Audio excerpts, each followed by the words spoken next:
ভোটে জিতে বহরমপুরে পাড়ায় পাড়ায় ঘুরে জনসংযোগে বিধায়ক সুব্রত মৈত্র। বুধবার বিধানসভায় দ্বিতীয়বারের জন্য বিধায়ক হিসেবে শপথ নিয়েছেন সুব্রত মৈত্র। বৃহস্পতিবার সকাল থেকেই বহরমপুর বিধানসভার বিভিন্ন এলাকা ঘুরে ঘুরে সারলেন জনসংযোগ, খোঁজ নিলেন মানুষের অভাব অভিযোগের। বহরমপুর পৌরসভার 28টি ওয়ার্ডের প্রত্যেকটা ওয়ার্ডের সমস্যা আছে।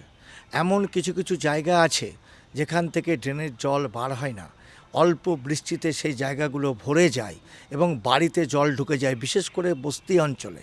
সেখানকার মানুষের প্রচণ্ড অসুবিধা হয়, কষ্টের সম্মুখীন হতে হয় এবং এই কষ্টের মধ্যে তাদেরকে দিন যাপন করতে হয়।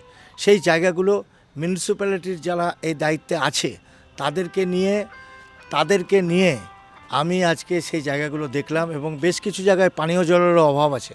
সেখানে যাতে পানীয় জল সরবরাহ করা যায়, আমি ওখানকার আমার বহরমপুর মিউনিসিপ্যালিটির এক্সিকিউটিভের সাথে এবং আধিকারিকদের সাথে কথা বলে যাতে সুব্যবস্থা করা যায় তার ব্যবস্থার জন্য আমি সকাল থেকেই দৌড়ে বেড়াচ্ছি। বহরমপুর শহরের বিভিন্ন ওয়ার্ডের পাশাপাশি ভাকুড়ি চালতিয়া এলাকাতেও গেলেন বিধায়ক। জলাভূমি ভরাট নিয়ে সোচ্চার হলেন সুব্রত মৈত্র। চালতিয়া বিল যেটা সব থেকে বড় সমস্যা, আমাদের গোলাবাজারের বিস্তীর্ণ জল এই চালতিয়া বিলের উপর দিয়ে যায়। সেখানে অনেক জায়গায় দেখলাম যে দোকান করেছে, কেউ বাড়ি করেছে, কেউ জায়গা ঘিরে রেখেছে। তো আমি এলাকার লোকের সাথে কথা বলে যা বুঝলাম তাতে ওরা বলছেন এই জায়গাগুলো নাকি বৈধ জায়গা। তো কি করে বিলের উপরে বৈধ জায়গা হয় আমার জানা নেই।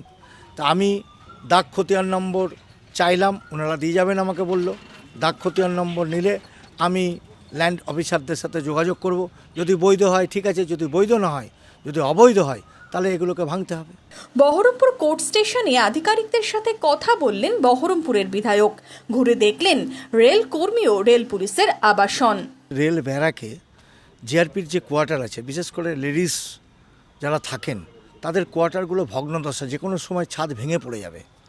সেগুলো ওনাদের সাথে দেখে ডিআরএমের সাথে যাতে আলোচনা করা যায়, ডিআরএমকে যাতে চিঠি করা যায়, তার জন্য ওনাদের কাছে আমি একটা অনুরোধ করলাম। তা সত্ত্বেও এখানে এসে আমি দেখলাম যে অনেকে রেলের জায়গা অবৈধভাবে ব্যবহার করছে। সেই জায়গাগুলো যাতে বন্ধ হয়, বৈধভাবে রেলের জায়গা যেন রেলের কাজে ব্যবহৃত হয়, এই জন্যই এখানে আসা এবং বলা। মনমোহিনী হেলথ কেয়ার, স্বাস্থ্যসেবায় অটুট শ্রেষ্ঠত্বের শিরোপা। জেলায় প্রথম robotic knee replacement, cardiology with cath lab, neurosurgery, specialised trauma unit থেকে স্মাইল ট্রেন, একগুচ্ছ পরিষেবায় নিয়োজিত।